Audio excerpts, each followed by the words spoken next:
Welcome to టీ10 నేను రేవతి. కోల్కతా ప్రభుత్వ వైద్య కళాశాలలో అత్యాచారానికి గురైన జూనియర్ వైద్యురాలి కేసులో మృతురాలి శవ పరీక్షకు సంబంధించిన కీలక పత్రం కనిపించకపోవడంపై సుప్రీంకోర్టు తీవ్ర ఆందోళన వ్యక్తం చేసింది. ఈ అంశంపై దర్యాప్తు జరపాలని సిబిఐని ఆదేశించింది. మరోవైపు అత్యాచార ఘటనను నిరసిస్తూ ఆందోళనకు దిగిన వైద్యులు విధుల్లో చేరాలని సూచించింది. మంగళవారం సాయంత్రం 5 గంటల్లోగా విధులకు హాజరు కాకపోతే చర్యలు తీసుకునే అధికారం ప్రభుత్వానికి ఉంటుందని తెలిపింది. సిజేఐ జస్టిస్ చంద్రచూడ్, జస్టిస్ బేబీ పార్దివాలా, జస్టిస్ మనోజ్ మిశ్రాల ధర్మాసనం సోమవారం జూనియర్ వైద్యురాలి అత్యాచార కేసును విచారించింది.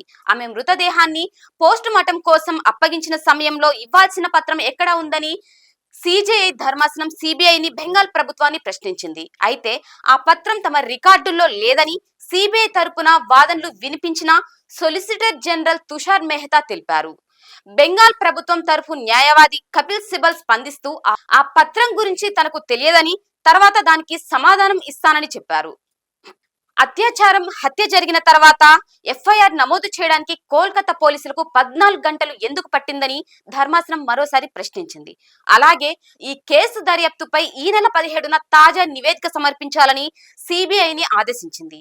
ఇక మృతురాలి ఫోటోలను అన్ని సోషల్ మీడియా వేదికల నుంచి తక్షణమే తొలగించాలని ఆదేశాలు జారీ చేసింది. మరోవైపు కేసు దర్యాప్తుపై సిబిఐ స్థాయి నివేదికను సమర్పించిందని, కేసు విచారణ కొనసాగుతుందని, ఈ విషయంలో సిబిఐకి తాము సలహాలు ఇవ్వాలనుకోవడం లేదని సిజేఐ జస్టిస్ చంద్రచూడ్ వ్యాఖ్యానించారు. ఆర్టికర్ కళాశాలలో అత్యాచార ఘటన జరిగిన ప్రదేశంలో సేకరించిన ఫోరెన్సిక్ నమూనాలను రాష్ట్ర ప్రభుత్వ ఫోరెన్సిక్ విభాగం పరిశీలించిందని, వాటిని తాము ఢిల్లీ ఎయిమ్స్ కు పంపాలని నిర్ణయించామని తుషార్ మెహతా ధర్మాసనానికి తెలిపారు. ఆర్టికర్ ప్రభుత్వ వైద్య కళాశాలలో భద్రత కోసం నియమించిన 3 కంపెనీల సిఐఎస్ఎఫ్ సిబ్బందికి తక్షణమే సౌకర్యాలు కల్పించాలని బెంగాల్ హోంశాఖను ధర్మాసనం ఆదేశించింది. తదుపరి విచారణను ఈ నెల 17కు వాయిదా వేసింది. వైద్యుల నిరసన కారణంగా రాష్ట్రంలో 23 మంది మరణించారని బెంగాల్ ప్రభుత్వం సుప్రీంకోర్టుకు తెలిపింది. ఇది ఇవాల్టి న్యూస్. చూస్తూనే ఉండండి టీ10.